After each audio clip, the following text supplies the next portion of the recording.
Welcome to এডুটেক্স Niranjan YouTube channel. Income tax return file করার পর যদি কারো রিফান্ড থাকে, রিফান্ড যদি না পেয়ে থাকেন এবং যদি কারো ইমেলে এরকম মেসেজ আসে, your refund has failed, please raise a refund reissue request, অর্থাৎ আপনার রিফান্ডটা ফেইল্ড হয়েছে, রিফান্ড রিইস্যু রিকোয়েস্ট সাবমিট করতে বলা হচ্ছে। এবার কি কারণে রিফান্ড ফেইল্ড হয়েছে, এখানে দেখুন স্ট্যাটাস কি রয়েছে ইমেলে, রিফান্ড ফেইল্ড। তো রিফান্ড ফেইল্ড হয়েছে, এখানে বলা হয়েছে যে আপনাকে ইমেল করা হয়েছে 17 ডিসেম্বর 2024 ইমেলে এই বিষয়টা জানানো হয়েছে। রিজনটা হচ্ছে কি, কারণটা হচ্ছে ইস্যু উইথ অ্যাকাউন্ট, মানে ব্যাংক অ্যাকাউন্ট যেটা আপনি দিয়েছিলেন তার মধ্যে একটা সমস্যা রয়েছে, প্লিজ কন্ট্যাক্ট ইউর ব্যাংক, ব্যাংকে যোগাযোগ করতে বলা হয়েছে। তো যখন এরকম আপনার মেল আসবে রিফান্ড ফেইল্ডের, অ্যাকাউন্ট সংক্রান্ত সমস্যা আছে কিনা, তখন আপনি একটু চেক করে দেখবেন। এখানে অ্যাকাউন্ট নাম্বারটা কিন্তু দেখুন দেওয়া রয়েছে, এই যে অ্যাকাউন্ট নাম্বার, আইএফএসসি কোড দেওয়া রয়েছে। যখনই আপনারা এই ধরনের মেসেজ পাবেন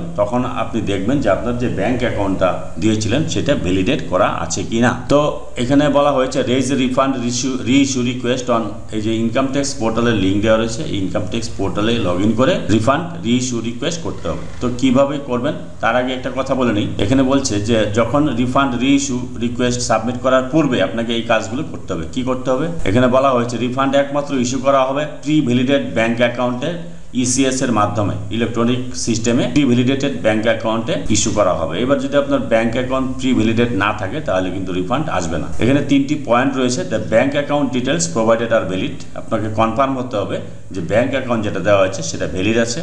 pan is link to that account, এবং সেই অ্যাকাউন্টে প্যান কার্ড লিঙ্ক আছে, আর bank account is pre validate. এই 3টি শর্ত যদি ফুলফিল করে তাহলে কিন্তু আপনার কি হবে, রিফান্ড ক্রেডিট হবে এবং ব্যাংক অ্যাকাউন্টটা ভ্যালিডেট করে নিতে হবে। তো এবার আমি দেখে নিব যে এই যে অ্যাকাউন্টটা দেওয়া রয়েছে এই অ্যাকাউন্টটা প্রি ভ্যালিডেট আছে কিনা, এটা আমি চেক করে নিব। চেক করব, আমি ইনকাম ট্যাক্স পোর্টালে লগ ইন করে নিয়েছি। এবার আমি এখানে যে নামটা রয়েছে উপরে একটা ছবি আছে, এখানে ক্লিক করবেন। ক্লিক করার পর মাই প্রোফাইলে যাবেন। মাই প্রোফাইলে যাওয়ার পর এদিকে দেখবেন ব্যাংক অ্যাকাউন্ট রয়েছে। ব্যাংক অ্যাকাউন্টটা প্রি ভ্যালিডেট আছে কিনা এটা আমি চেক করব। তো দেখুন ব্যাংক অ্যাকাউন্ট, এখানে রয়েছে দুটো ব্যাংক অ্যাকাউন্ট। এটা হচ্ছে স্টেট ব্যাংকের একটা অ্যাকাউন্ট, আরেকটা স্টেট ব্যাংকের অ্যাকাউন্ট রয়েছে, কিন্তু ওনাকে নমিনেট ফর রিফান্ড করা আছে এই অ্যাকাউন্টটাতে। তো এই যে অ্যাকাউন্টটা, এই অ্যাকাউন্টটাতে দেখুন ভ্যালিডেটেড লেখা আছে, কিন্তু ভ্যালিডেটেড লেখা থাকলে কি হবে, এটার ক্ষেত্রে যেটা সমস্যা, এটা ওনার ছেলের অ্যাকাউন্ট, যিনি ট্যাক্স ফাইল করেছেন তার ছেলের অ্যাকাউন্ট নাম্বার এটা দিয়েছে, আমি কথা বলে এটা জানতে পারলাম।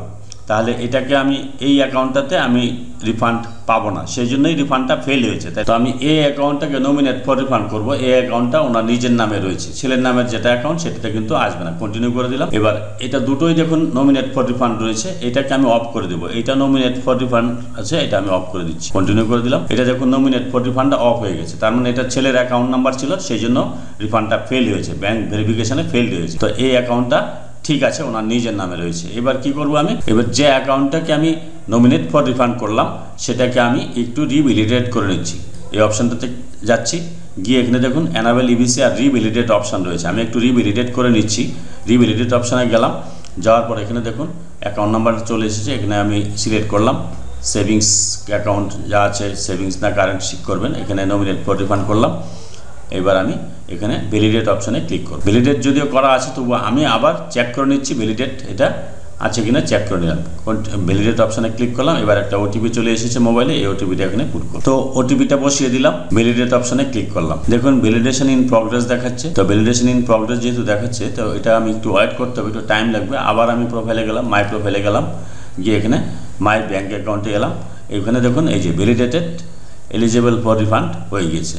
তো এটা হয়ে গেল যখন, তখন আমি কি করব, আমার এখানে ভ্যালিডেটেড কিন্তু ছিলই, তবুও আমি আবার ভ্যালিডেটেড করে নিলাম। এবার আমি কি করব, যাব সার্ভিস অপশানে। সার্ভিস অপশানে গিয়ে দেখুন রিফান্ড রিইস্যু রিকোয়েস্ট রয়েছে। রিফান্ড রিইস্যুতে গিয়ে ক্রিয়েট রিফান্ড রিইস্যু রিকোয়েস্টে ক্লিক করলাম। এখানে অ্যাকনোলেজমেন্ট নাম্বার দেওয়া রয়েছে, এটাতে চেকবক্সটা ক্লিক করব, কন্টিনিউ অপশানে ক্লিক করলাম। এবার দেখুন ওনার অ্যাকাউন্ট নাম্বার রয়েছে, এখানে কানাড়া ব্যাংকের একটা অ্যাকাউন্ট রয়েছে, এটা ভ্যালিডেটেড হয়নি, এটাতে কেওয়াইসি সমস্যা, প্যান লিঙ্ক নেই, ভ্যালিডেশন ফেইল্ড এসেছিল, তাই এটা আমি বাদ দিলাম। এবার দেখুন এখানে যে অ্যাকাউন্টটা, এই যে এই অ্যাকাউন্টটা হচ্ছে ওনার নিজের নামে, এটাকে আমি সিলেক্ট করলাম। আর নিচের অ্যাকাউন্টটা ওনার ছেলের নামে, এটা অ্যাকচুয়ালি এখানে দেওয়াটাই ঠিক হয়নি, নিজের অ্যাকাউন্ট সবসময় দিতে হয়। তো এখানে কয়েকটা স্টেপ রয়েছে, select return, select bank account, select method of verification, তারপরে ভেরিফাই, তারপরে সাবমিশন রিকোয়েস্ট। এই 1 2 3 4 5টি স্টেপ আপনাকে কিন্তু ফলো করতে হবে। তো এবার এটা আমি সিলেক্ট করলাম, এই ব্যাঙ্ক অ্যাকাউন্ট সিলেক্ট করে প্রসিড টু ভেরিফিকেশন অপশানে যাচ্ছে। এবার ভেরিফাই করতে হবে। ভেরিফাইটা যদি হয়ে যায় তাহলেই হয়ে যাবে। এখানে আধারের সাহায্যে করব। প্রথম অপশানটা সিলেক্ট করলাম, করে আমি এখানে কন্টিনিউ অপশানে ক্লিক করলাম। এখানে চেকবক্সে ক্লিক করে জেনারেট আধার ওটিপি করলাম। এবার আধার ওটিপিটা এখানে পুট করব। এবার ভেরিফিকেশনের জন্য আধার লিঙ্ক মোবাইল নাম্বারে যে ওটিপিটা চলে এসেছে সেটা বসিয়ে দিলাম, বসিয়ে ভ্যালিডেট অপশানে ক্লিক করলাম। এবার দেখুন সাবমিটেড সাকসেসফুলি, ট্রানজ্যাকশন আইডি দিয়েছে। এবার ভিউ রিফান্ড ইস্যু রিকোয়েস্টটা, এটা যদি আপনি দেখতে চান তাহলে এখানে ক্লিক করে দেখতেও পারেন। এই যে আমরা যে করেছি আজকের ডেটে রিকোয়েস্ট সাবমিটেড হয়েছে, এখানে প্যান নাম্বার এবং কমিউনিকেশন রেফারেন্স নাম্বারটা দেওয়া আছে। এইভাবে আপনাদের যদি কারো ব্যাঙ্ক অ্যাকাউন্ট প্রবলেমের কারণে রিফান্ড ফেইলড হয়, তাহলে প্রথমে আপনারা সেই ব্যাঙ্ক অ্যাকাউন্টটাতে প্যান কার্ড লিঙ্ক আছে কিনা চেক করবেন। দরকার হলে ব্যাঙ্কে গিয়ে চেক করবেন। যদি লিঙ্ক না থাকে তাহলে কেওয়াইসি দেবেন।